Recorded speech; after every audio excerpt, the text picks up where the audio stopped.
chef de l'État depuis hier dans le Woroba. Aujourd'hui, l'étape de Touba. Des populations fortement mobilisées pour écouter le message du chef de l'État. Annonce majeure, la relance du projet Soja.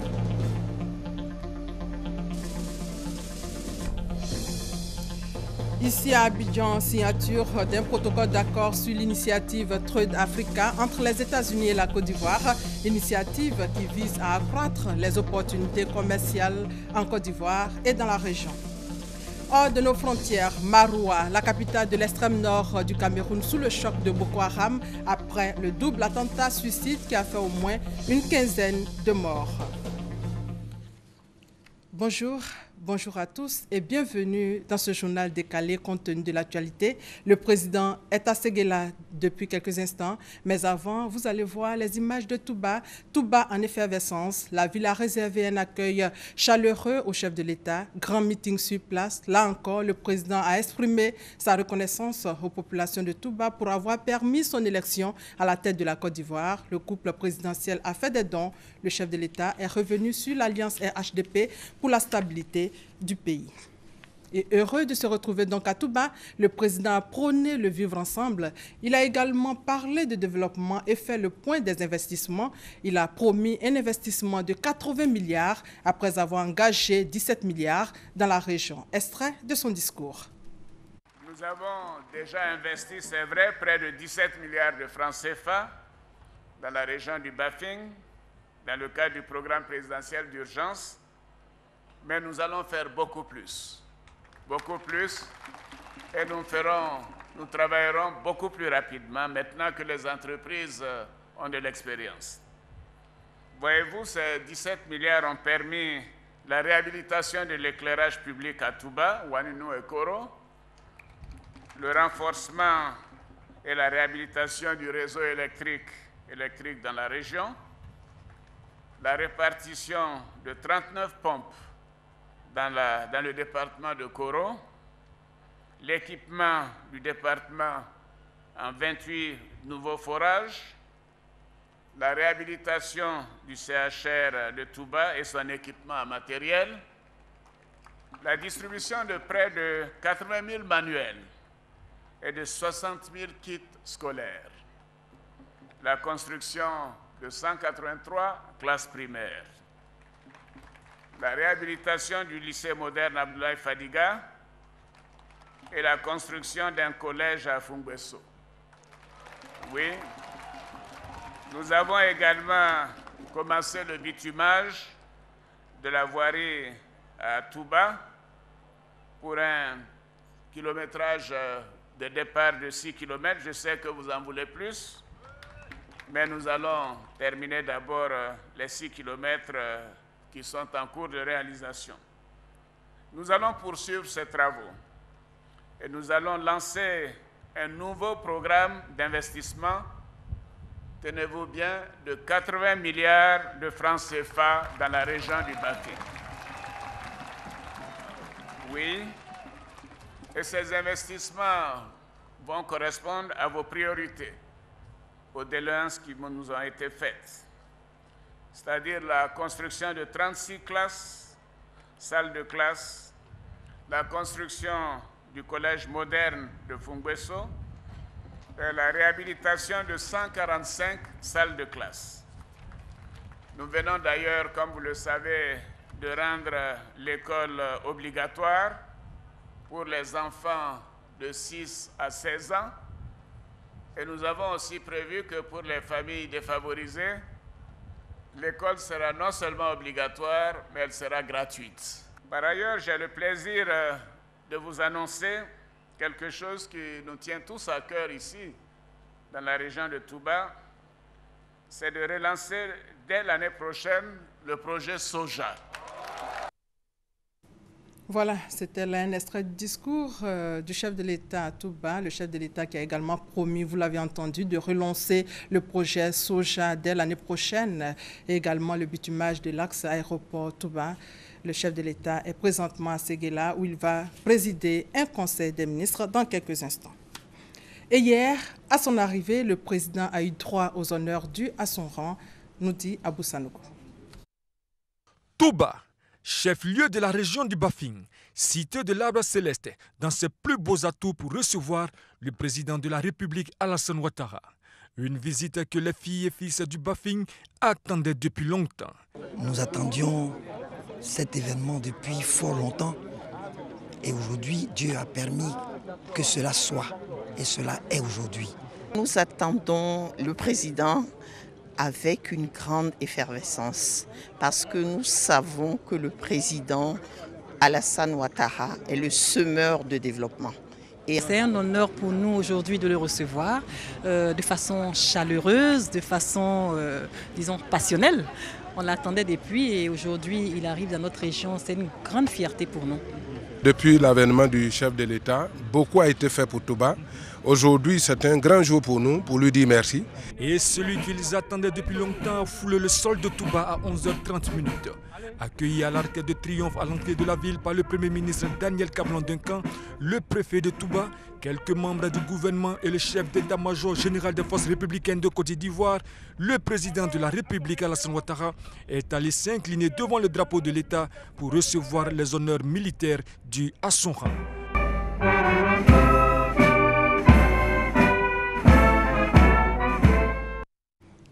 Hier, première étape, premier meeting à Ouanénou. La ville de Ouanénou est située à 12 km de la Guinée. Le président Alassane Ouattara a félicité les populations de Ouanénou, donc ville frontalière avec la Guinée, pour leur vigilance et leur mobilisation dans la lutte contre Ebola. Viviane Aïmé.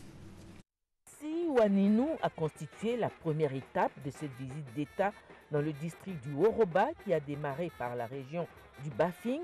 Les populations de ce département situé aux confins du nord-ouest, à la frontière avec la Guinée, mesuraient avec grand bonheur la chance qui leur est donnée de pouvoir accéder à de meilleures conditions de vie grâce au programme d'équipement de la Côte d'Ivoire mené depuis 4 ans par le président de la République Alassane Ouattara. D'où la forte mobilisation de l'ensemble du département pour le recevoir et lui exprimer tous les espoirs placés en lui. Aujourd'hui, Ouanénou est à l'honneur et nous en sommes fiers car c'est l'occasion pour nous de recevoir notre part de bonheur. La population du département de Ouanénou est sortie massivement pour vous dire merci, mais aussi vous exposer ces difficultés et vous soumettre les doléances dont les détails sont donnés dans le livre blanc qui vous sera remis. La population de Ouanénou prend solennellement l'engagement de vous accorder son suffrage à plus de 95% au premier tour de l'élection présidentielle d'octobre 2015. Joignant l'acte à ces déclarations de soutien, les populations des 107 villages que compte le département ont offert des présents significatifs au président de la République et à la première dame de Côte d'Ivoire, Dominique Ouattara, qu'elles ont remercié du fond du cœur pour ses nombreuses actions en leur faveur. Comme il le fait lors de toutes ses rencontres avec les populations, le président de la République a fait un don en numéraire aux différentes composantes de la population de Ouanénou, le tout d'un montant de 16 500 000 francs. En plus de ce don, le département de Ouanénou a reçu, à l'instar de tous les départements déjà visités par le chef de l'État, son lot de véhicules de type 4x4 destinés aux autorités préfectorales, une ambulance et des véhicules de salubrité. Et pour parachever le tout, la joie de trouver auprès du président de la République un écho favorable aux nombreuses doléances exprimées. Chers parents, je sais que vous attendiez cette visite depuis longtemps. Depuis 2009, cela fait bientôt 6 ans. Mais vous pouvez être rassurés, moi aussi j'avais hâte de revenir ici, de venir vous voir, mais de venir vous dire aussi ce que nous sommes en train de faire pour la nation. Et pour, bien sûr, Ouanénou, nous avons commencé le travail avec le programme présidentiel d'urgence. Et beaucoup de choses ont été réalisées ces derniers temps. Mais vous savez, je sais que Ouanénou manque de beaucoup de choses. Bien que nous ayons déjà entrepris, bien sûr, d'importants travaux de réhabilitation, des routes, de construction dans le secteur de la santé, de l'éducation, de l'eau, de l'électricité et des infrastructures. Mais tout cela est largement insuffisant. Donc je prends l'engagement d'accélérer et de faire beaucoup plus pour Ouaninu. Et j'ai bien noté les doléances faites par monsieur le député. Et je lui ai dit d'ailleurs que nous allons bien sûr les étudier avec le plus grand soin et nous ferons en sorte de satisfaire les principales doléances. Et je note notamment le bitumage de certains axes routiers, tels que l'axe Touba-Ouaninu, Ouaninu-Sawela, ou encore Ouaninu-Santa Frontière-Guinée. Oui, vous avez parlé de l'accès à l'eau potable et à l'électricité, et cela est déjà en cours. Et vous savez que cela continuera.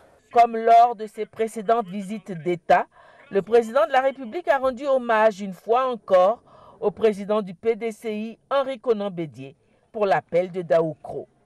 En raison de la proximité de Ouaninu avec la Guinée, en proie depuis plusieurs mois à une épidémie de fièvre à virus Ebola, le président de la République a félicité les populations du département de Ouaninu pour leur vigilance qui a empêché la diffusion de l'épidémie sur le sol ivoirien. Je voudrais vous féliciter, chère population, pour la vigilance et la mobilisation dont vous avez fait preuve pour que la Côte d'Ivoire ait été épargnée de la fièvre Ebola. Nous avons apporté notre soutien aux pays voisins, d'ailleurs à tous les 3 pays, pas seulement les voisins, la Guinée et le Libéria, mais également la Sierra Leone, pour que ces pays puissent se débarrasser de ce virus. Et nous continuons de prier pour qu'il en soit ainsi, car la maladie est un fléau qu'il faut combattre. Donc je vous remercie pour votre vigilance et je vous demande de continuer cette vigilance, parce que, voyez-vous, ces pays ont perdu beaucoup de temps et beaucoup de richesses à cause de la fièvre Ebola. Nous souhaitons qu'ils puissent se débarrasser de cette épidémie le plus tôt possible et je vous demande de tout faire pour éviter que cela puisse atteindre notre beau pays. Si le meeting de Ouaninu a constitué l'ouverture, le président de la République a donné rendez-vous aux populations au grand meeting du jeudi à Touba pour présenter son programme de développement pour le Bafin. Mobilisation exceptionnelle, belle ambiance. Le chef de l'État a été accueilli hier dans la ferveur. Tout son parcours avec Thomas Guessambi. Il est 7h30 quand nous arrivons à Ouaninu, chef-lieu de département et première étape des moments d'échange du président Alassane Ouattara et le peuple du Woroba. Commerces et ménages sont tous hermétiquement fermés. Les populations ont pris d'assaut depuis 6h du matin la terre principale de la ville de Ouaninu et la place publique. Ces populations à majorité agriculteurs et éleveurs ont tout abandonné ce jour pour communier avec le chef de l'État. Car dans l'histoire de leur vie, jamais un chef de l'État n'a foulé le sol de ce département frontalier de la Guinée. J'étais en voyage, mais quand on m'a dit qu'il venait chez nous, au Bafin, j'ai dit qu'il fallait me déplacer. On a fait le choix des uniformes même dont on payait lundi à aller déposer. On a supplié les tailleurs même pour qu'ils viennent nous faire le plaisir. Chaque village est venu avec son groupe d'animation pour exprimer sa joie de rencontrer le président de la République Alassane Ouattara et surtout lui témoigner leur reconnaissance pour les nombreux projets de développement entamés dans leur région.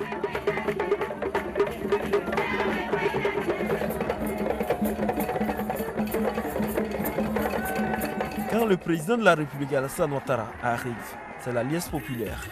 Enfants, jeunes, femmes et vieillards, tous veulent le toucher.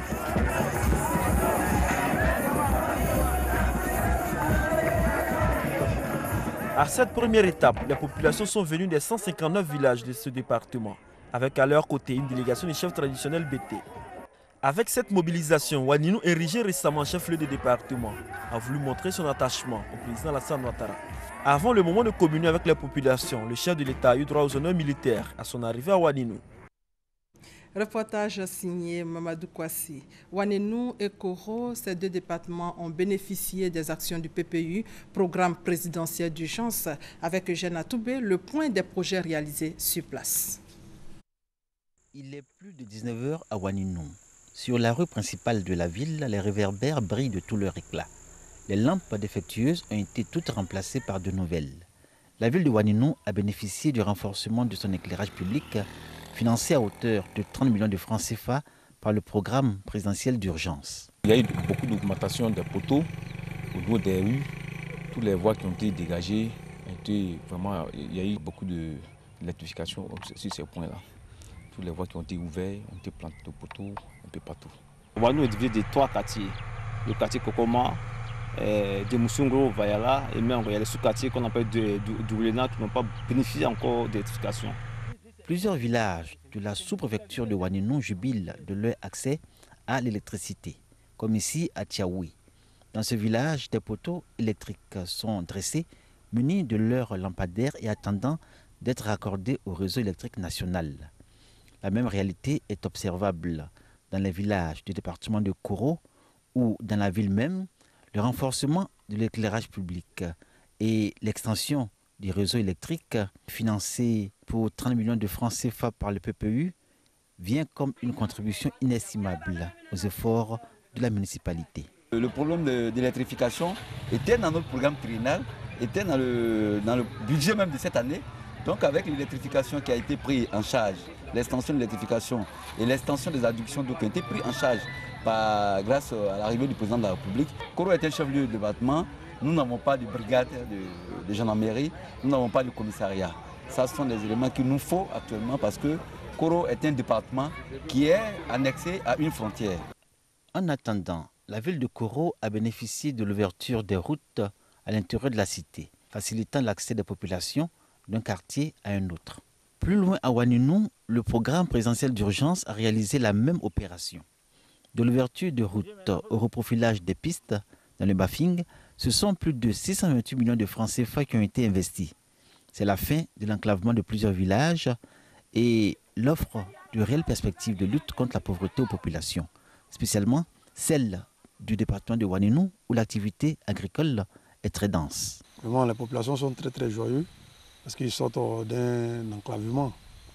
Donc les ouvertures des voies leur donnent une lueur d'espoir pour pouvoir vendre leurs produits. C'est sur moto, on prend les marchandises pour envoyer au marché. Il n'y avait plus de route. La route était totalement coupée. Les bois même, les gros bois là, les arbres là, ils barrent la route. Quand il y a vent, quand ça barre la route, on ne peut pas marcher.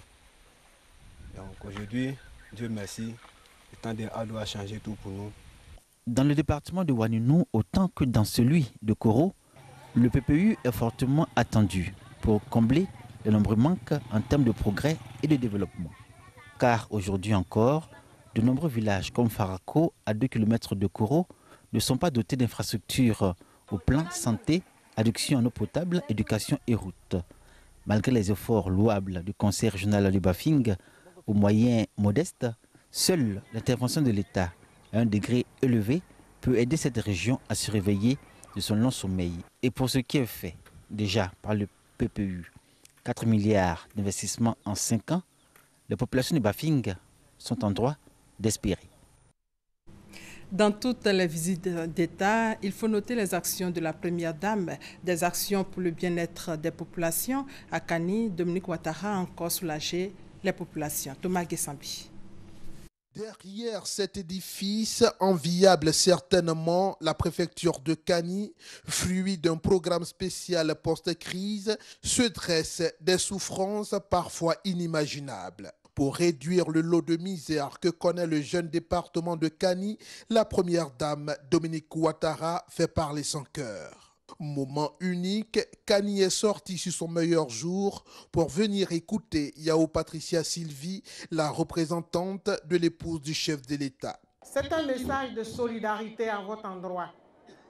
Un message pour vous dire que la première dame, votre sœur, travaille pour vous. Elle pense à vous jour et nuit. Et c'est pourquoi elle ne ménage aucun effort. Pour que les femmes dans leur ensemble, sur tout le territoire de la Côte d'Ivoire, soient heureuses et épanouies. Grand moment, l'émotion y a par moments rivalisé avec des mots de reconnaissance. Je suis le maire le plus heureux de cette rencontre de ce matin. Je ne me rappelle plus depuis quand on n'a pas d'ambulance à Morono.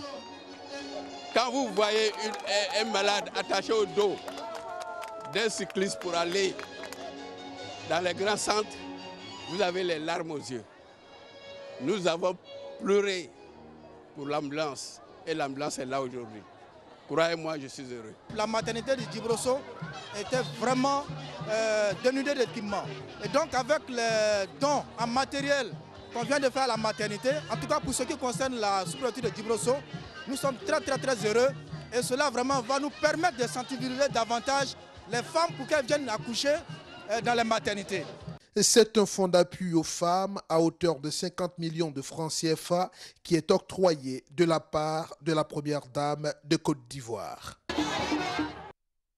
Pour une meilleure organisation de cette visite d'État dans le Bafing, voire une réussite totale de cette tournée, les chefs religieux s'impliquent dans l'organisation, nous dit Abiba Dambélé. Salut.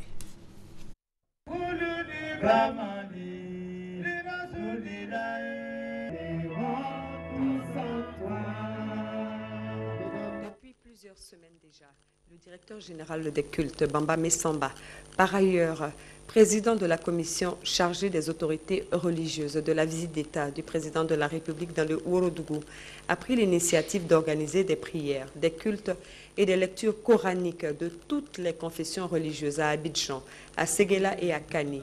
Prières pour la réussite de la visite du président Alassane Ouattara, mais également pour la paix et des élections apaisées en Côte d'Ivoire.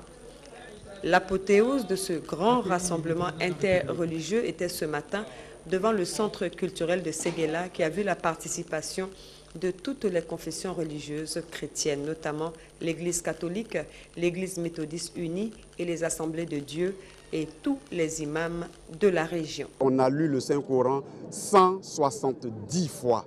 Et 170 fois, ça n'a pas de prix.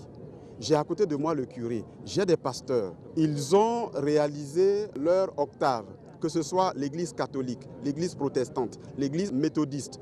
Toutes les églises réunies ont prié pendant une dizaine de jours. Il y a eu une centaine de messes dans les différentes églises. Il y en a qui ont gêné tout ça pour que ce déplacement du couple présidentiel soit placé sous les meilleurs auspices. Les dignitaires religieux ont appelé solennellement tous les fidèles, toute la population du Ourodougou et de Côte d'Ivoire, musulmans comme chrétiens, à travailler main dans la main pour que l'entente, la cohésion sociale, la fraternité et la paix soient une réalité en Côte d'Ivoire, condition pour le développement du pays. Et rappelons donc que le président vient d'animer son 3e meeting à Touba. Le président a promis le bitumage de l'axe Touba-Séguéla, Touba Aéroport et la relance du projet Soja. Il est revenu sur une élection présidentielle apaisée en octobre. Cet après-midi, le Conseil des ministres à Séguéla. Et justement, les élections en Côte d'Ivoire, c'est dans moins de 3 mois. Pour une bonne couverture du scrutin, les radios privées sont sensibilisées sur le sujet. Emma Niamien. Les médias en Côte d'Ivoire ont été accusés à tort ou à raison d'avoir une part des responsabilités dans la crise post-électorale qu'a connue le pays. Bientôt, le pays va connaître une nouvelle période électorale. La haute autorité de la communication audiovisuelle AK veut éviter les erreurs du passé. Une formation à l'intention des responsables des radios de proximité est donc initiée. Il s'agit, à travers cette formation, de rappeler aux radios privées non commerciales la conduite à tenir pendant la période électorale et leur donner les rudiments nécessaires afin qu'elles diffusent des messages d'apaisement pendant la période électorale. Si des élections ont lieu et que les médias chargés de couvrir, ou en tout cas de la couverture médiatique de cette élection-là, ne jouent pas leur rôle, les élections ne peuvent nullement être apaisées.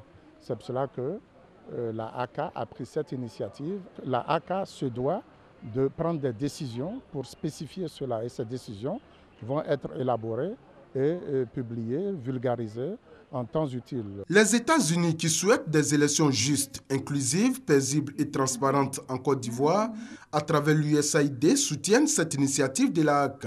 Pour les États-Unis, la Côte d'Ivoire est un pays très important. Nous soutenons le processus d'une élection apaisée, transparente et inclusive parce que la bonne gouvernance est une des bases principales de l'émergence. Ce séminaire de formation à l'intention des responsables des radios de proximité est le début d'une série de formations que la AK entend initier au profit des médias ivoiriens. Et puis l'ambassadeur des États-Unis et le ministre des Affaires étrangères ont signé hier un protocole d'accord sur l'initiative Trade Africa, une initiative qui vise à accroître les opportunités commerciales en Côte d'Ivoire et dans la sous-région. Adama Kone. Signature de protocole d'accord, chaude poignée de main entre le ministre Dibi et l'ambassadeur McKinley. Échange de documents agrémentés de sourires. La Côte d'Ivoire est ainsi membre de l'initiative Trade Africa. L'objectif que nourrit cet important accord vise notamment l'intensification des efforts réciproques du gouvernement ivoirien et américain afin d'accroître le commerce bilatéral et le commerce intra-régional d'une part, ainsi que l'amélioration de l'environnement du commerce et de l'investissement avec les États-Unis et les marchés globaux d'autre part. Le commerce, c'est ce qui fait tourner les nations aujourd'hui. Le plus bel exemple que nous avons, bien sûr, avec les 70% d'intra-commerce que font l'Union européenne entre elle et l'Amérique et l'Asie, l'Afrique reste à un niveau très bas. Donc je pense que Trade Africa apporte une réponse justement pour pallier à ce manquement. En plus, l'initiative Trade Africa va permettre aux pays bénéficiaires d'enregistrer une forte croissance inclusive couronnée d'un accroissement de l'emploi.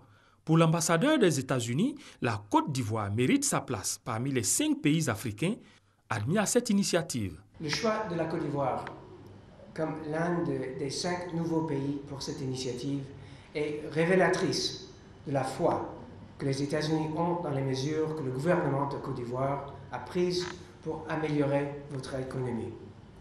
Nous sommes impressionnés par les réformes que vous avez faites pour améliorer votre climat des affaires. Nous voyons le rythme incroyable de construction et de développement des infrastructures tout autour de nous et savons que ce n'est que le commencement des projets encore à venir. Trade Africa est une initiative du président Barack Obama. Elle vient en appui à l'AGOA et au MCC. Les 5 pays africains retenus par cette initiative sont le Ghana, le Kenya, le Sénégal, le Mozambique et la Côte d'Ivoire. Bientôt, plus de visas pour les passeports diplomatiques. La Côte d'Ivoire et la France sont d'accord pour autoriser le voyage des détenteurs de passeports diplomatiques sans visa à leur signature de documents en vue d'engager les derniers réglages pour la mise en œuvre de cet accord les mois à venir. Adama Kone. Aller en France pour les Ivoiriens ou venir en Côte d'Ivoire pour les Français, sans exigence de visa pour les détenteurs de passeports diplomatiques. C'est le dernier fruit de la coopération entre ces 2 pays, un accord rendu possible par la détermination du gouvernement ivoirien. Je peux dire que c'est une décision qui a été prise au plus haut niveau. Alors maintenant, nous sommes en train de mettre cela en œuvre. Maintenant, nous allons examiner les modalités pratiques pour mettre tout cela en œuvre, parce qu'il y a de la réciprocité. C'est un principe qui s'applique quand c'est comme cela. Donc ça devrait aller très très vite maintenant, puisque j'espère que d'ici septembre, octobre, on soit effectivement complètement en mise en œuvre. Le ménage a été fait et désormais la délivrance du passeport diplomatique est très sélective. On n'en sera pas à plus de 2000 au total. Avant, il y avait 40 000 qui avaient été distribués et là, le président de la République a pris des mesures rigoureuses pour crédibiliser le passeport diplomatique ivoirien. Aujourd'hui, c'est chose faite, mais nous allons faire en sorte que effectivement, les mesures qui ont été arrêtées soient strictement respectées pour que nos passeports diplomatiques soient des passeports respectés à travers le monde. 2 décrets pris par la Côte d'Ivoire ont fortement pesé dans l'exonération de visas sur les passeports diplomatiques. Celui du 29 février 2012 réduisant le nombre de bénéficiaires et celui du 11 mars 2015 mettant fin à la validité des passeports diplomatiques non biométriques.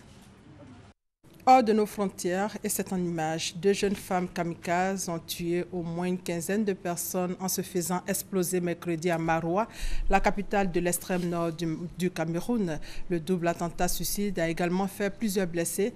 Si l'attentat n'a pas encore été revendiqué, tous les regards se tournent vers Boko Haram.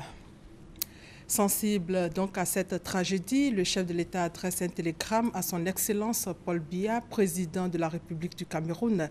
Télégramme dans lequel le président Alassane Ouattara exprime aux familles endeuillées et au peuple frère du Cameroun la profonde compassion du peuple ivoirien, sa solidarité et ses sincères condoléances et ses vœux de prompt rétablissement aux blessés. Présidentiel au Burundi, les résultats provisoires ont commencé à être publiés. Sans surprise, Pierre Nkurunziza apparaît largement en tête, signalant que l'élection était contestée par la majeure partie des acteurs politiques burundais et la communauté internationale. Rappelons la troisième rencontre du chef de l'État après celle de Ouaneno et Koro. Tout bas ce matin, grand meeting devant une population mobilisée. Dans quelques minutes, le chef de l'État va présider le Conseil des ministres à Séguéla. Et c'est la fin de ce journal supervisé par Adama Kone. Merci de votre fidélité.